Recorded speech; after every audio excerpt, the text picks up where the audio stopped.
Uma grande preocupação que o professor tem, né, quando ele começa a lecionar é, cara, como é que vai ser a minha postura em sala de aula? Será que eu tenho que reforçar a distância, parecer mais velho, parecer mais inteligente, né? Então a questão da postura em sala de aula, ela é fundamental. De acordo com Shepard, a resposta à tabela abaixo fornece subsídios à missão diária do profissional de educação. Então, é como se, principalmente no início, né, quando você começa a lecionar, se a cada dia você pudesse pensar sobre essas perguntas e, e tentando buscar ali a resposta a cada uma delas em prol do seu objetivo ao encarar uma dada turma, ao encarar uma dada sala de aula. Então, primeiro, descubra onde você se encontra. Sabe, faz um pré-teste. Espera aí, eu vou dar uma aula de fotossíntese, né? Um fotossíntese. Eu vou tentar ver, cara, vou tentar ver se eu sei de fato todos os conteúdos relacionados a esse tema. Vou me analisar, peraí.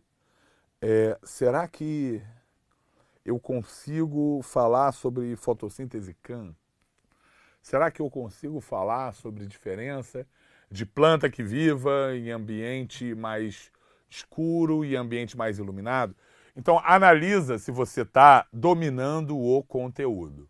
Então, é a primeira análise que você tem que fazer. Uma segunda análise. Cara, especifique sempre onde você quer ir. Quais são os seus objetivos? Não, os meus objetivos nessa aula vão ser tais, tais, tais e tais. Terceiro, planeje uma viagem e desfrute-a. Planeje e execute o seu programa de ensino, o seu plano de ensino. Né? Então, é lógico que você já vai ter planejado, né, feito seu plano de ensino, seu plano de aula, e você tem que estar ciente de todas as suas etapas, de todos os seus passos, para que você possa fazer a sua execução. O ponto 4, determine para onde você se dirige. Avalie continuamente. Planeje sempre a avaliação, não só dos seus alunos, mas a sua avaliação. Seja autocrítico. Seja autocrítico em relação à aula que você está dando. Eu estou no caminho certo ou eu estou no errado? Eu tenho que fazer uma mudança nas minhas aulas. E o último, modifique seus planos de viagem se necessário. Né? Então, se eu estou vendo que não está dando muito certo, que esse plano ele não está, sabe, com sinergia com aquelas turmas que eu estou lecionando, cara, eu vou fazer um ajuste de percurso. Sabe? Então, da mesma forma que a gente orienta os nossos alunos para fazerem isso na hora de estudar, a gente tem que ter essa reorientação profissional também. Sabe? Ninguém é o detentor de todo conhecimento. A gente sempre tem que pegar as nossas aulas e refletir se elas estão dando certo, se elas estão alcançando os objetivos e se não estiverem, cara, vamos transformar, vamos mudar. A gente precisa mudar alguma coisa aqui. Né? Então é interessante que você pare eventualmente para fazer esses reajustes para garantir que você se torne um professor excelente. Não podem faltar, então, na sua aula, né? E aqui a gente tem, né, uma imagem do adorável professor, né, com Mr. Holland. Cara, esse filme é fenomenal, né? Eu sempre choro em filme, sou bastante chorão. Então, para você se transformar em um adorável professor, gente, não podem faltar conteúdo. Não adianta, cara. Não adianta.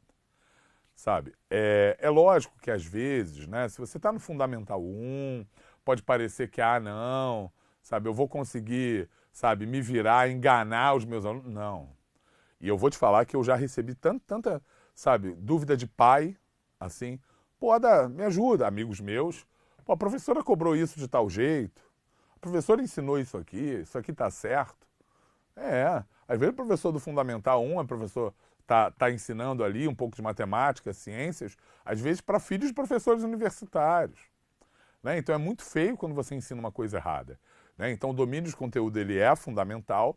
Pô, se a gente fala no nível universitário, então, né, sabe, há erros que não podem ser cometidos, então é muito importante esse domínio. Acessibilidade, você tem que ser acessível aos seus alunos e não importa, né, se existam alunos com quaisquer tipos de deficiência.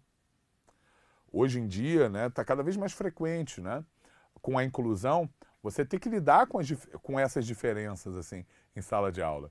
E você tem que ser acessível lato sensu para os seus alunos. quer eles tenham deficiência, quer não. Então o professor tem que ser acessível, organizado, fundamental, oratória, né? Saber se expressar bem, dialética, ou seja, promover ali sim uma aula dialógica e não monológica, empatia, saber se colocar no lugar do seu aluno, ser curioso, estimular a curiosidade dos seus alunos, né? Fazer com que eles busquem, sim, coisas cada vez mais desafiadoras para que eles possam galgar sempre degraus acima. Inovação, busque aulas diferentes, sabe? Estimule seus alunos a buscar essas novidades que, felizmente, a tecnologia nos traz. E bom humor, sabe? É lógico, o bom humor ele é obrigatório, né? Todo professor tem que ter bom humor. Eu diria que não é obrigatório. Mas, sem dúvida, se você tem um bom humor, cara, é muito mais fácil do aluno se interessar pelas coisas que você está falando. Então, eu diria que essas características são muito importantes para que você se transforme em um ótimo professor.